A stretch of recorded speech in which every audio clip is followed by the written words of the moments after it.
Shalom. I want to start with Sulba and replace the Yahweh, Bashem, Yahshua, Bashem, Kadash. Double honors to the Apostle, Great Most High, and honors you brothers doing the work of the Most High in truth and in sincerity. Yahweh's real name, with whom the world inly calls God, Jehovah. Yahweh, his real name is Yahweh. His son's true name is Yahweh Shai. And when we pray Yahweh, Bashem, Yahshua, meaning in, Humming then Sham, meaning names Yahweh in the name of Yahweh Shai. Real quick, this is just meditating on, I'll be watching certain things from the States, and it's just how how much they get on, the Latin tribes, right? A lot of content, when you really watch it, is actually taking digs at the Latin tribes. Because I find it funny, not funny I suppose, a figure of speech, how some of the things you'd hear, right, are the kind of things that if they were about, the Southern Kingdom, right, everyone would be up in arms. Okay, but that's, that then proves, this one thing, that actually we were and are oppressed together in that land. You have certain people that want to, put the division between the tribes and to maintain, the hatred between the tribes, right, which ultimately that's a tool, of Esau, right, who pushes all of that. That's part of his witchcraft. That's part of his wine, right, to try and keep the tribes separate, right. But unbeknownst to him, right, there is something outside of his control, right, which is the spirit, okay, which is basically awaken the children of Israel up, and making us come together, right, the southern kingdom and the northern kingdom, right. um Let me see what I want here. Right, it says Ezekiel 37 and 16 says, moreover, thou son of man, take thee one stick and write upon it for Judah and for the children of Israel, his companions. Right, it says, then take another stick and write upon it for Joseph and the stick of Ephraim, and for all the house of Israel, his companions. Right, and join them one to another into one stick, and they shall become one in thine hand. And that's ultimately what he is seeing happening before his eyes, and there's nothing he can do about it. Okay, he can try and keep the the envy amongst the tribes, right, by way of his media, by way of the jokes, and once and that's it. When you listen to certain of these jokes, right, we must never forget that what we're witnessing ultimately is witchcraft. Okay, when he is out here on these different shows, these different platforms, right, he's basically sending witchcraft such to poison the minds of the people. Once again, that's why you have people thinking that the tribes are the northern kingdom, that we ain't want, right, despite the fact that we've had the same struggle. Okay, and then even that, right, is part of the curses, by proving once again that we're the same people. This is Deuteronomy 28 and 37. It says, and thou shalt become an astonishment, a proverb, and a byword among all nations, whither Yahweh shall lead thee. Okay, so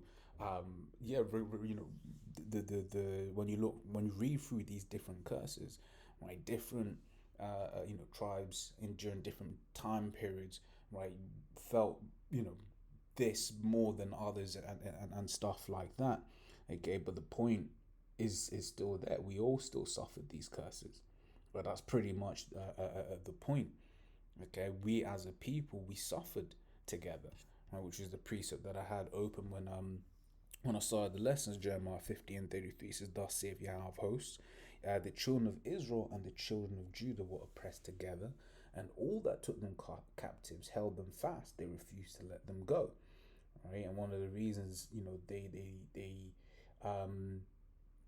they want to keep that separation between the tribes is so that we don't come together, so that he can have us in subjection for longer and longer, right, these different heathens, because they understand, right, this is it, they understand ultimately who we are. Okay, it's just us who have, in fact, let's go there first, right, it's just us who have discontinued from our heritage, right. This is Jeremiah 17 and 4 says, and thou even thyself shalt discontinue from thine heritage that I gave thee, and I'll cause thee to serve thine enemies in the land which thou knowest not, for ye have kindled a fire in mine anger, which shall burn forever. Okay, so we're in this predicament because of what it is that we have done. Okay, we done unto Yahweh Shem Yahshua. We went off. Right, the Lord commanded us. We took that oath. Said, hey, we're going we keep the laws. And then guess what? We didn't keep the law. So the Lord's like, well, you signed the contract, right? So now I'm gonna have to slap you around a little bit. Okay, but we're coming up unto the end of these curses, right? And we're gonna start seeing these curses pursuant to Deuteronomy 30:7 being put upon our enemies. Okay, so this is Psalms 83 from 2 says, for lo, thine enemies make a tumult, and they that hate thee have lifted up their head. They have taken crafty counsel against thy people and consulted against thy hidden ones. Right, so when you're watching, once again, because this is it, through the Spirit, we understand that when we're looking at, say, the Latin tribes or Gad, Reuben, right, we understand that these are our people, right? However, right, to the uninitiated, when they're watching these shows where you've got like for instance Family Guys and so on, we've got like Consuela, right, and just has a just there looking like a mammy, if you will. Okay, just a Latin mammy. The same thing, same way that they had Eve as a mammy, right? They have the Latin woman as a mammy. Okay, same, once again, proving that we're the same people. Now you may be like, oh, but such and such other heathen nations, they went through X, Y, Z. But so yeah, okay, but when you read the curses, there's only one group of people where all of these curses fit. Okay, before someone tries to get funny, right? So yeah, so the point I was trying to make is when you're seeing these things, it's understanding that we understand it, but these people are being programmed, okay, to have issues with the tribes, to look down on on the tribes, okay. But continuing on, verse 4 says, they have said, come and let us cut them off from being a nation, that the name of Israel may be no more in remembrance. Once again, that separation of the tribes is something that they're very keen to have. It says, for they have consulted together with one consent, they are confederate against thee. Right, so these nations are confederate, right? And then in it, right, it goes and lists the different nations, right? So we read that. Okay. It says Zechariah 11:5 says, whose possessors slay them and hold themselves not guilty, and they that sell them say, blessed be the Lord, right, Yahweh, for I am rich, and their own shepherds pity them not. Right? What was the point of this one? Yeah, but I mean, it's still there. So we are in this man's hand, right? And he's basically just been slaying us, man. Once again, all the tribes. He's they speak about the whole immigration thing and stuff like that. However, right, these different those American companies down there, they want them immigrants, right? Because it's cheap labor, right? And cheap labor is what ultimately America was built off of, right? The cheap and i.e. free labor of Jake in captivity, right? So let's grab this. This is Isaiah 11 from what do I want? Yep, this is from 12. It says, and he shall set up an ensign for the nations, and shall assemble the outcasts of Israel, and gather together the dispersed of Judah from the four corners of the earth. The envy of also of Ephraim shall depart, and the adversaries of Judah shall be cut off. Ephraim shall not envy Judah, and Judah shall not vex Ephraim. Okay, once again, coming into, let's see what these precepts say. Right, once again, speaking about how the tribes are ultimately going to come back together. Right, we're going to be one again. Right, this is Jeremiah 3:18 says, in those days, the house of Judah shall walk with the house of Israel, and they shall come together out of the land of the north to the land that I have given for inheritance unto your fathers. Right? And then what else have we got here?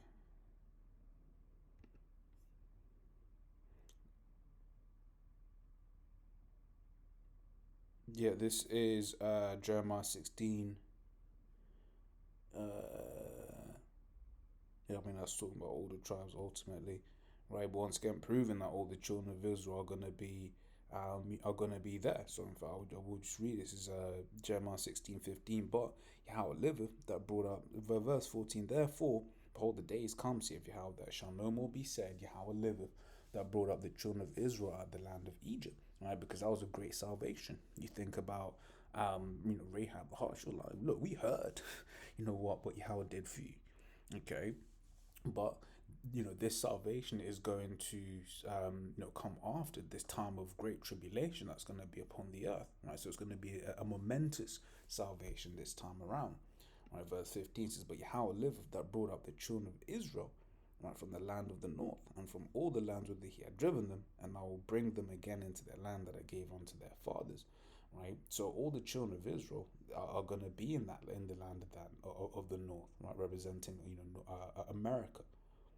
Okay, so that's what the Lord is going to is going to do, meaning that all the tribes are going to be there, right? This is Hosea 1 and 11. It says, then shall the children of Judah and the children of Israel be gathered together, and appoint themselves one head, right, King David, and they shall come up out of the land, right? For great shall be the day of Jezreel, right?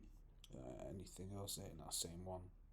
So yeah, that's it, man. The children of we're one people, right? Despite everything that he tries to do, tries to keep us separate, this, that, and the other, right? We're one. Well, we're one nation. I might have said tribe before slug, but I meant we're one nation, right? And Esau hates, the fact that we're coming back together.